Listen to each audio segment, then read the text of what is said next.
আপনি বাণিজ্য যাওয়ার পরে মহারাজ আমি মহারানীকে বিবাহ করেছি মহারাজ। খামোশ সেনাপতি, কি বলছো তুমি? তুমি আমার মহারানীকে বিয়ে করেছ? আপনি যে মেয়েটাকে ভালোবেসেছিলেন সে মেয়েটা অন্য ছেলের সাথে পালিয়ে গেছে মহারাজ। খামোশ!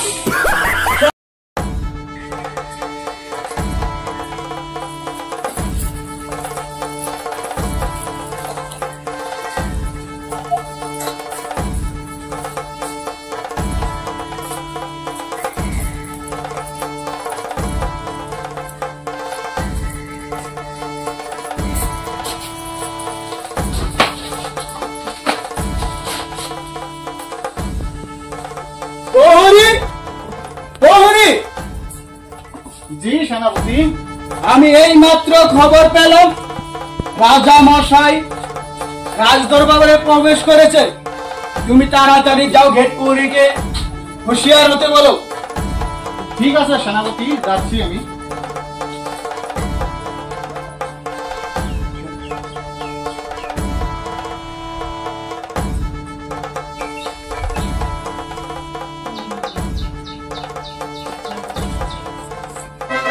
হুঁশিয়ার হুঁশিয়ার, সাবধান, আমাদের রাজা রাজদরবারে প্রবেশ করছেন।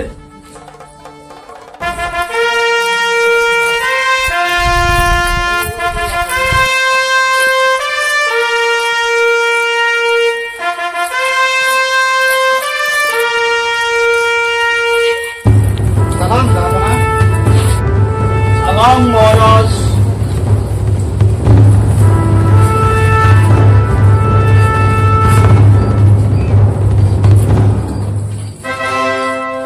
সেনাপতি। জি মহারাজ। না না, আমি কি শুনছি আমার রাজ্যের প্রজারা অনেক কষ্টের মধ্যে আছে, তুমি কি কোনো খবর রাখো? জি মহারাজ, আমি খবর রাখছি। আপনি যে মেয়েটাকে ভালোবেসেছিলেন সে মেয়েটা অন্য ছেলের সাথে পালিয়ে গেছে মহারাজ।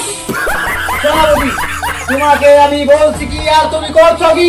তোমাকে রাজ্যের খবর রাখার জন্য বলেছি, কোন মেয়ে মানুষের খবর রাখার জন্য বলি নাই। এইটা যদি তোমার মহারানী শুনে তাহলে আর আমার রাস্তা রাখবে না। বেদবি মাফ করবেন মহারাজ। আমি 10 বছর পরে বাণিজ্য দিকে ফেরার পথে দেখলাম আমার প্রজারা অনেক কষ্ট করছে, ক্ষেতের ফসল নষ্ট হয়ে গেছে। না না, আমি এভাবে বসে থাকলে কাজ হবে না, কিছু একটা করতে হবে। আমার রাজ্যের কি হয়েছে হাল, জায়গায় জায়গায় বাণিজ্য হয়ে গেছে খাল, আমার মাথায় কোনো কাজ করছে না। আমি কলে খেয়া করে নাই, পানি অনেক গন্দি খাই। কি বলছেন মহারাজ? প্রহরী, প্রহরী। জি যাবো না। তুমি এক কাজ করো, তুমি যাও রাজদৈত্যের কাছে যাও, রাজদৈত্যকে যাই বলো আমার ধন ভান্ডারের দিকে গরিব দুঃখীদেরকে কিছু সাহায্য দেওয়ার জন্য। ঠিক আছে দাদা, আমি যাচ্ছি। যাও যাও, জলদি যাও, দেরি করলে হবে না।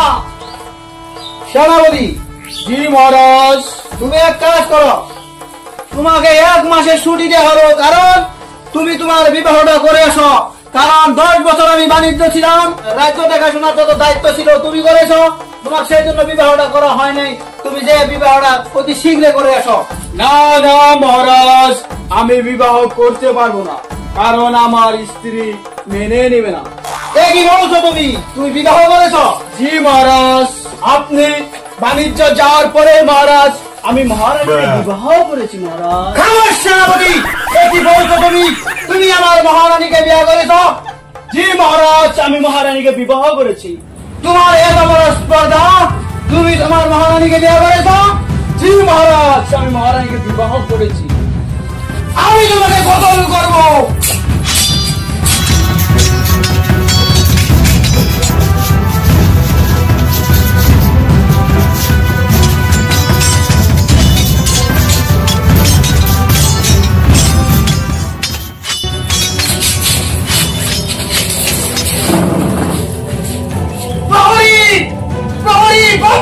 শয়তানটাকে নিয়ে যাও জেলখানায়, 10 বছরের কারাদণ্ড দিয়ে দাও। সেনাপতির এত বড় স্পর্ধা, আমার রানীকে বিবাহ করেছে, তবে রে এমন শাস্তি দেব সেনাপতিকে যাতে কোন রাজ্যের সেনাপতি রানীকে বিবাহ করার দুঃসাহস না করে। আমার রাজ্যটাও ধ্বংস করে রয়েছে, আমি মহারানী গৌতমে ছাড়বো না, তাকেও কঠোরস্থ শাস্তি দেব, তাকেও এই রাজ্য থেকে বরখাস্ত এবং যাবজ্জীবন বনবাসে দেওয়া হবে।